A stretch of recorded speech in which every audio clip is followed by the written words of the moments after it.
Hello, welcome to Coaching with Tally. We are talking today about taking your power back. We're in a new series and talking about when you take ownership take responsibility for your life, you take your power back. And we're going to be going through some ways to specifically do that, some things you can ditch in your life that are not serving you, and get yourself dialed in and taking your power back. Get yourself in the driver's seat of your life in some really powerful ways. So over these next days, we'll be talking about one thing per day that you can be doing to take your power back, to own your life and take responsibility. Here's a little clue as to what we're going to talk about today. Here's one thing.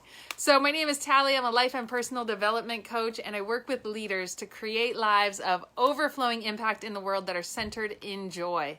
Getting leaders aligned to who it is they most truly are, get them firing on all cylinders and in overflow, in this place of overflow in their lives, creating a life they love living. So today, talking about the blame game. And what does this have to do with blaming or not blaming or owning your power or being in the driver's seat? So yesterday, I was doing some coaching with someone, and they were struggling with a really challenging person in their life. This person is legit challenging and doing some things that are very uncool. But he was like, I'm just finding myself in all this emotional upheaval around it, and I don't know what to do. And I was like, okay, so one of the things here is that you basically are taking the remote control to your emotions and you're handing it to her, and you're letting her control your emotions. So how much control do you actually want to give her over your emotions? So that's a good visual for me when I'm feeling in that way, when I'm feeling that place of letting something that somebody else is doing have all of this power and control over me. So what's going on in that situation, if I really break it down, is that I am blaming somebody else often for my emotional state. And so when I can key into the fact that I'm doing it, and this is a good visual for me, like me handing them, here's a remote control to my emotions. I'm going to go ahead and hand this to you, who I don't trust at all or very little, and let you have power and control over my emotions. Hey, everybody who's on here, good to see you. So that's one thing you can do, is give yourself this visual.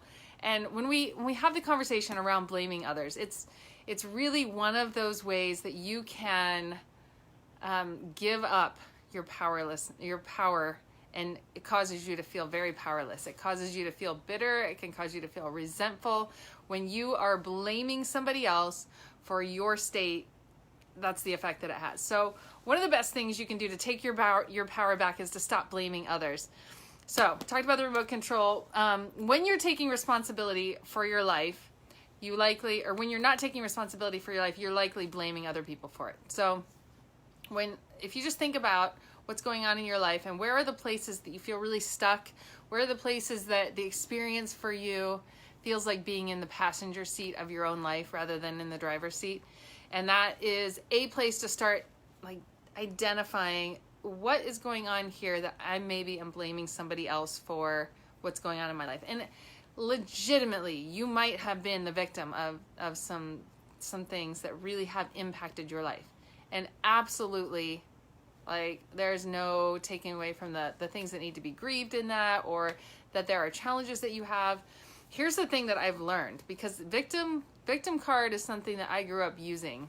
It caused me to not feel so much responsibility, because responsibility is one of my strengths. When I do Strength Finders, responsibility comes out in my top 5.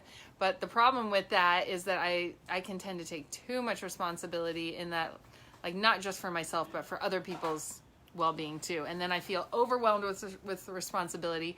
And then I start pulling the victim card in the places that I don't want to take it for myself. So I was finding myself taking responsibility for other people's things, but not taking it for myself. That didn't work very well for me. That wasn't a good situation. So when I shifted, not taking so much responsibility for everybody else, but letting other people, actually seeing them as powerful, and let them own the results in their own lives, and then me own mine, that's a much better, a much healthier dynamic. Because the other way was just really kind of codependent. Here, you take responsibility for me, and I'll take responsibility for you. But there's breakdown always that happens in that. So when I started going, okay, I get to be responsible for me. This victim card thing that I do sort of lets me off the hook a lot of times, but it doesn't give me the results that I want. So when I'm playing the blame game, I actually end up feeling bitter, end up feeling resentful, end up feeling incredibly disempowered. Yes, Greg, shift. That's right. So there are a couple things I wanted to read you. Well, I want to tell you a story first of all. So there's a man named William James. He is one of the fathers of American psychology, but he grew up in a family where they were very well off and all of his siblings were super successful, and he had a lot of health issues. He felt like he was always the one failing, and it led to a lot of depression in his life. It led to him being right on the brink of suicide. And before he actually went through with it, he was like, I wonder if, like, I have all of these failures in my life, but I wonder if I shifted my mindset and I did an experiment. And for 1 year, he decided that he was going to be 100% responsible for all of the results in his life. He was going to stop blaming anything on anybody else, and he was just going to be in 100% ownership for all of his results. And if after 1 year to that day that he didn't see like a significant shift, then he would know that the failures, like, that it was all him, and he was going to commit suicide. So he basically like deferred his suicide for 1 year to do this experiment in taking 100% ownership of his results. And oh my goodness, the results were massive for him. He went on to become one of the fathers of American psychology. And let me read this too. One of the most influential philosophers of the past 100 years. His name is William James. Wrote a really influential book. Anyhow, that whole taking responsibility for your life. I mean, wow. What if we all did that? What if we all took 100% responsibility for our lives? What would we create? So when we blame, it disempowers. It causes us to be the victim, which, kind of has a slight upside in that you get to take like a break from responsibility, but it actually just keeps you stuck. So it's not, the payoff in the long run is very, very short-lived. It causes us to feel negative. This is interesting. I'm doing a Tony Robbins challenge. So there's a free challenge going on, started yesterday, if anybody wants to jump into it, called the Comeback Challenge. Maybe I'll post it in the comments below. Really, really good. Like, Tony's amazing. He's usually booked like 280 days, I think, of the year touring. And because all that shut down, he's doing something from home. So anybody that wants to can actually do a challenge with Tony 7 days live. It's at 2:00 Eastern every day. Anyhow, one of the things he mentioned yesterday, I think he was talking about negativity to some degree, and he was talking about how, what was the specific? He said, when you're angry, when you're in the state of anger, even for 5 minutes, it will lower your immune system up to 5 hours. I was like, oh man, like I know that anger and like being in that state is really hard on your immune system, but I had no idea that the statistics are showing 5 hours. Lowers your immune system for 5 hours. So, man, do our emotions impact our health? Like, there's so much statistical data coming out, how linked we are emotionally and physically and spiritually and mentally. It's all, we're so integrated as people. It's a lot of what I do with my clients is all of this integration. So getting yourself out of this negativity loop is one of the things you can do is to stop blaming others, to take on your own responsibility. The other thing blaming does is it keeps you small, like just makes you feel small, disempowered, and it keeps you stuck. Like you cannot move forward. When it's a circumstance outside of you, it's somebody outside of you that's caused you to be this way, that keeps you in this place, that made you the way that you are stuck. Like you can't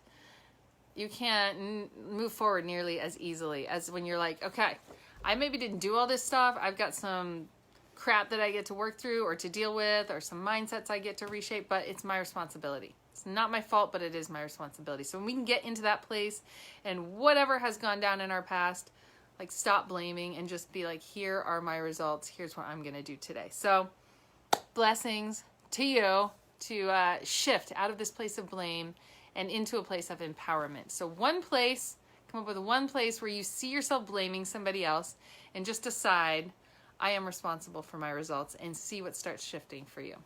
Blessings. Have a beautiful day. We'll be back tomorrow with another tip on taking control and getting your power back.